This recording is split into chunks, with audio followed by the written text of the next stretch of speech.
Welcome to another edition of Rinkside. I'm Olivia Stephes, and joined alongside me, maybe a familiar face for viewers. I'm here with Noah Grant from Husky Productions. And Noah, strength of non-conference schedule doesn't seem to be a problem for the Huskies this season, as within these last few weeks, they've faced tougher and faster opponents than they did most of last year. How do you think this will help shape their mentality heading into this weekend, kicking off NCHC play in the most competitive conference in college hockey?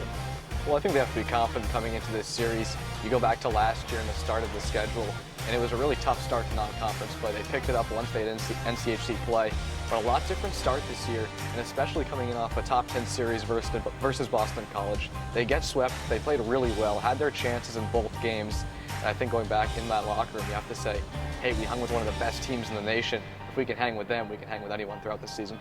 And we're starting to see these new line formations get into a type of rhythm. These newcomers like Damon Gardner, Colin Ralph, Austin Bernovic, and Josh Singer have all seen a ton of ice time, and they're making an impact pretty early on. What's to be expected from them and the rest of the younger class heading into this weekend? Well, the new faces in this team, they've been a big story this year, and it was a big storyline coming in was the transfers, the new faces, when you lose some of the senior players from last year. They made a big impact. We saw a new guy pretty much every series. We had Austin Bernovic in the Bemidji series, Colin Ralph. He's been a big story throughout. Damon Gardner last series, a couple goals.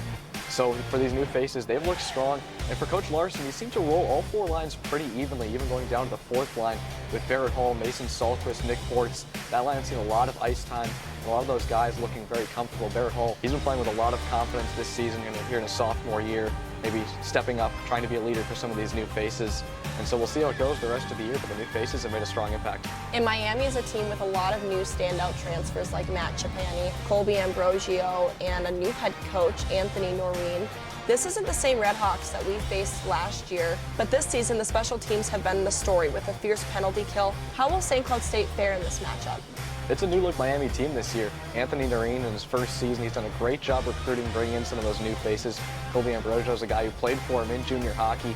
And for Noreen, he's coming off a stint in the USHL with the Tri-City Storm. He also spent time with the Youngstown Phantoms.